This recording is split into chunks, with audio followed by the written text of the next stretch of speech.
Yo, what is good, YouTube? It is your boy Des Reacts back with another video, and this one is UK versus French military. Who'd win that war?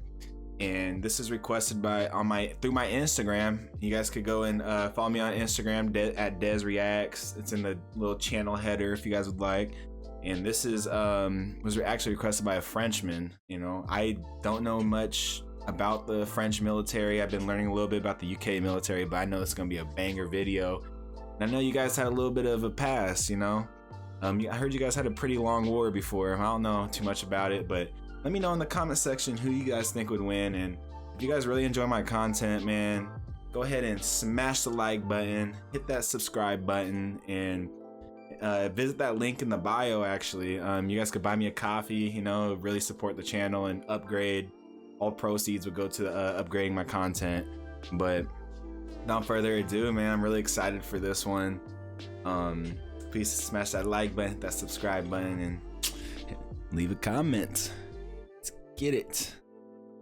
This is 2021. It is the summer of 2021. What if French and British post-Brexit accusations lead to incidents, rite of passage arguments, and accidents with lives lost?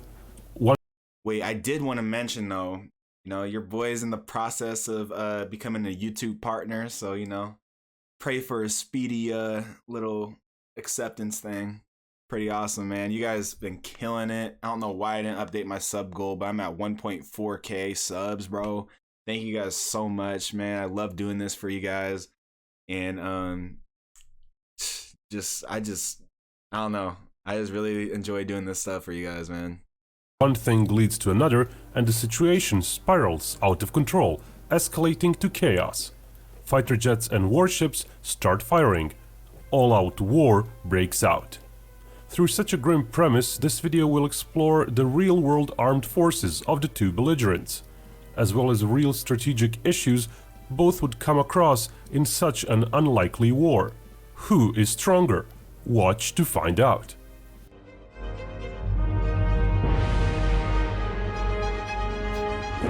Before France and UK duke it out in our video, a reminder from our sponsor, War Planet, for the allows you to armed war getting Galaxy answer to outside it would make sure or changed. 5 years. There we go. Pinkov already did a France versus UK video, but that was 5 years ago.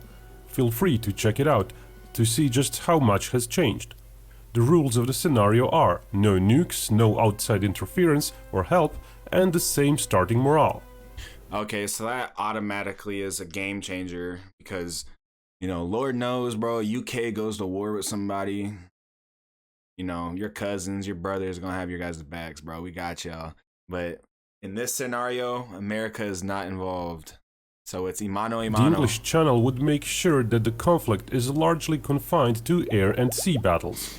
Going for a large-scale land invasion on either side's mainland would be suicidal, as both sides could muster only a small landing force compared to the defensive force that would be waiting for it. The air war would break out first, as planes are the quickest to react. Initial fights over the channel would be bloody. Neither side has many combat jet bases ready due to peacetime consolidations. The French do have more planes overall and slightly more dispersed forces.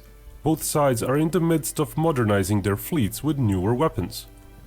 Wow, I did not know that. I thought, you know, I thought the UK had a lot more jets than that. That's almost outnumbered by 100 jets. So, I mean, this air battle would be tough for the UK.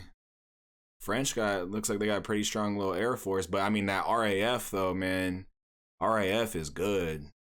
There are perhaps 100 of the Meteor missile-capable Rafales available to the French. Also, the majority of British Eurofighters have received their Centurion standard upgrade, which expanded their weapon options. The number of procured Meteor missiles is still low for both sides. The Eurofighter has towed decoys, but the Rafale's jammer is better. The AMRAAM is generally more capable than the Mika missile. The Rafale has a more agile radar, but most Rafales still use an older model which trails behind that of the Eurofighters in pure detection capability. And the Eurofighter has somewhat better agility, speed and acceleration.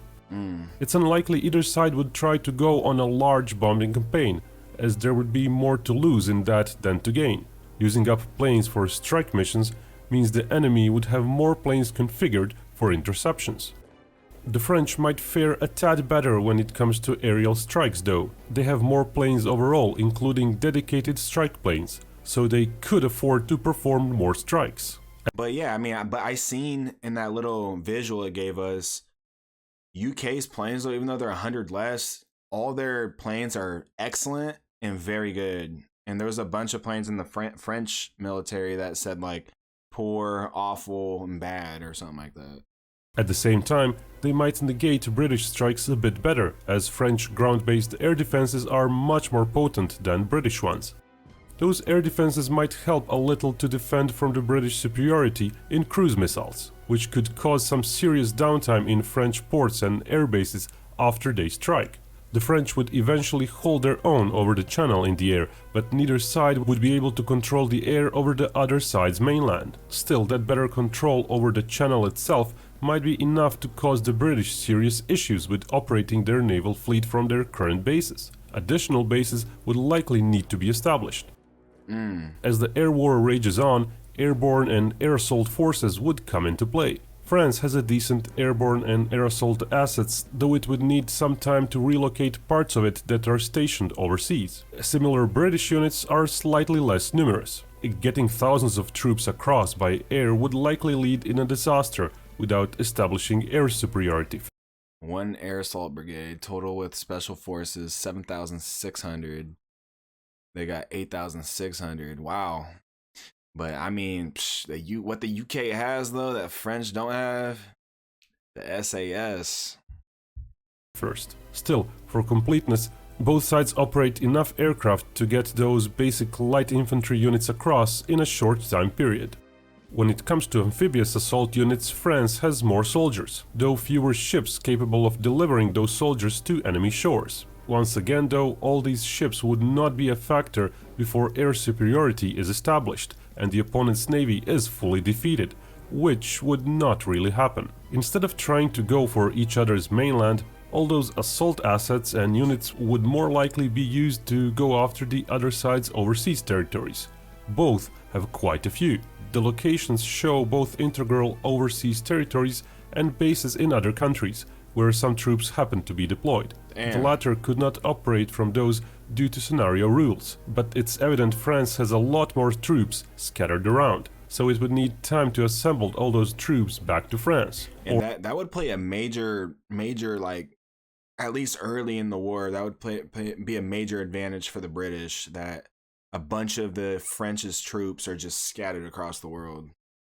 Or alternatively, a well-positioned force could more easily take British territories which happen to be nearby, like the British West Indies or the British Indian Ocean Territory, or even Ascension Island. But to hold any of those long-term, control of the seas would be crucial, and the naval battles might already be decided for the most part right in the North Atlantic. Britain has a sizable navy, though in some regards it's not yet up to its full potential. It has 2 aircraft carriers, but enough planes to populate just half of one's maximum size air wing. British enough planes to populate. Yeah, that's huge. The aircraft carriers are huge. Like those are crucial in like big wars, because they, could assemble fighter jets, scramble them like that. You know what I mean? And man, so far it seems like it's a pretty even fight. Just half of one's maximum size air wing. British submarines are more numerous and on average larger and more advanced. The British would likely somewhat dictate the pace of the undersea battle. British carriers are bigger, but in reality one would serve as a helicopter carrier. Splitting the already scant F-35B numbers between 2 carriers would not be efficient. While the F-35B is arguably a better fighter than the Rafale, the French have 50% more Rafales than their carrier can carry, so they would have replacement fighters readily available. Furthermore, the British carrier air wing is still forming, not fully ready yet. It lacks aerial early warning helicopters, as Sea Kings have been retired, and the F-35B has fewer weapons integrated and available. Guided bombs can be used against ships, but unpowered paveways are at a disadvantage there, compared to longer-reaching French AASMs, not to mention the dedicated Exocet anti-ship missiles of possibly even longer reach. Man, it seems like the French came to play with this. It's crazy. The Meteor missile is electronics-wise roughly similar to the AMRAAM, but has a greater reach. French Mecha missiles are again of greater reach than ASRAAMs, which have to be carried externally on the F-35B for now. So the British may not even carry those in a fight to preserve their stealth, which would definitely be their trump card in fights against Rafales over the ocean. Advanced sensors and avionics coupled with stealth would likely allow F-35s to gain an upper hand over the Rafales, though the low missile load might cause some issues. A good deal of French Navy Rafales, however, are not the newest variants, which do not have the newest radar and don't have the Meteor missile integrated. The French would look for its numerical advantage and added situational awareness provided by their AWACS-type planes. But going too far away from the protection of their battle group may mean the superior air-to-air capabilities of the F-35 might cost them. Likewise, the British F-35s would not likely dare to venture too close to French ships, as multiple radars and multiple threats may be too much for them to handle. The F-35s, those are American fighter jets, right? All the Fs, like F-22s, F-18s, and all that. I'm pretty sure those are American jets. But, man, this is crazy. I thought it would be more of a... Honestly, I thought the UK would just... You know what I mean? But, man, the French seem like they're pretty strong. The French surface combatant fleet has more ships with SAM systems of medium reach, but more of the British ships have long reach systems. It would be very hard for the British F-35s to fight their way through Rafales and get in range to use laser-guided bombs on French ships, facing all those air defenses. The French might have a somewhat easier mission as they could fire their exocets near the edge of reach of British shipboard SAMs against fighter-type targets, though getting ambushed by F-35s would be a very realistic threat. French ships have more modern anti-ship missiles, as the Harpoon variants on British ships have been ready for retirement for some years now, and British submarines lack the option of anti-ship missiles, which the French subs do have. It's possible the French would use... Why don't you think the UK... Why didn't they upgrade their submarines to have like missiles or torpedoes? One of their Mistral ships as helicopter carriers, so they can monitor the seas and defend from submarines better. That would take away 1/3 of their amphibious assault potential though. The British would use their second aircraft carrier for their helicopters. It's a much bigger and more potent platform compared to the Mistral ship. But the biggest problem the French would have is the fact that most of their surface fleet is stationed in the Mediterranean. The British would try to close up the Gibraltar Strait as soon as possible. Their contingent there is tiny though, and it would be hard to reinforce as France would block routes to it, but British submarines would likely rush towards the west of Gibraltar to try to box most of the French fleet in. At the same time, the air war would rage over the Channel, as the British would try to hit at the French submarine base in Brest, and the French would try to hit at British bases. The already weaker French submarine fleet might be even worse off if British air attacks on the nearby French submarine base managed to neutralize a sub or two. There might not be time for significant overseas assault ops in such an environment. The French would likely take Gibraltar as soon as possible, helped by their favorable geographical position, where their air and sea supremacy would not be questioned. That said, such assault ops still take time, so the British surface fleet would likely take up positions in the Atlantic as well. The French breaking into the Atlantic with most of their fleet would likely mean greater naval casualties. That'd be crazy. While fighting for Gibraltar, the French would have fewer planes available up north, which might give the British some breathing room. The Royal Air Force has fewer planes than the French in total, but locally the number of fighters up north might be more even, not just due to Gibraltar, but also because some of the French jets are strike planes only. Also, that jet looks sick, but I was thinking, the Royal Navy, I feel like they're still a force to be reckoned with even today. I mean, I know, like, it downsized a lot, but I feel like they'd be able to hold their own in the water. A good deal of British trade goods, some 20%, come through the English Channel and London ports as well as through the Channel Tunnel, so there will be a temporary drop in economic and industrial activity until trade manages to reroute to newly established ports. The French Navy would eventually break out into the Atlantic, but after some losses, making it somewhat weaker than the Royal Navy. Then again, the Royal Navy might also be tasked with helping the air defenses of the mainland, so neither side would really be using most of their fleet to roam the Atlantic or support amphibious invasions of overseas territories. The French would have the added issue of having a single aircraft carrier. If they managed to lose it, their hopes of going head-to-head with the British fleet out in the ocean would be dashed. And that's the first thing the UK would probably attack in the water is the aircraft carriers, because that's the most crucial, vital thing that you can have. While the British would be able to grind through a loss of a carrier as they have another one. In light of that, the British might even go all in, sacrificing several submarines in order to neutralize that crucial French carrier, which in turn might result in French not even attempting to stray much farther than the Spanish and French coast. During all that fighting, the land forces would be almost completely sidelined, but still a quick comparison can be made. 147,000 active duty troops. Or they would all become active duty, basically. Dang. 117k to 90k. But, I mean, those Gurkhas are crazy, though. I heard about them. Wow. French, I heard about the legions. I heard they're pretty bad, you know what I mean? I heard they're pretty crazy. Dang, so about 150k to 147k, huh? Made for completeness sake. And I'm sorry for keep pausing it, but the UK, there's no, like, you can't carry weapons in the UK, right? Like, there's no open carry. I'm pretty sure, guys, these cops don't even have open carry. But in France, can they carry?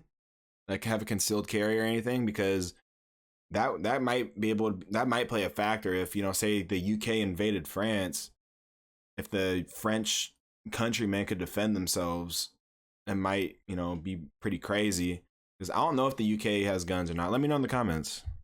British ground troops rely on reservists a bit more, but otherwise the numbers are quite similar. The British have more armor and seem to prefer heavier tracked vehicles. The French have more APCs, but theirs are again lighter wheeled vehicles. Both sides have plenty of various armored cars and trucks, with the French preferring smaller vehicles while the British prefer larger ones. Artillery-wise, the French have on average systems of greater capability, but the British have almost twice their overall number. All those systems would be next to useless in this war, with the possible exception of long-range artillery. Both sides bought guided MLRS rockets, which have a fairly long range. But given that the British have more systems, they likely have more rockets to barrage Calais with as well. The French might have even more rocket-assisted howitzer rounds for their Caesar guns, but their range doesn't allow for significant coverage of the UK mainland, and using them near the coast to maximize reach would make them easy targets. Various scout and attack helicopters would also likely be used over the channel, though only for quick hit-and-run raids, as they would otherwise be far too vulnerable to the enemy's air power. Wow, yeah, France has a decent amount of helicopters. But those Apache helicopters, though, those things are crazy. Apaches. Even bigger influence overall war effort would come in form of various aerial intelligence gathering platforms. The French have more AWACS-like platforms, while the British have more electronic emission gathering planes. The British, however, completely lack their own recon satellites. They have a deal to share usage with several US spy satellites. Some French satellites are exclusively theirs, while others are shared with other European nations. The British do have more aerial recon drones, and theirs are on the average bigger and more capable. But are they allowed to use those satellites since the USA can't be involved in this? Does that still count? Those drones are all slow flying and lack self-defense sensors. They would have a hard time operating over the channel, but they might occasionally survive to help with recon.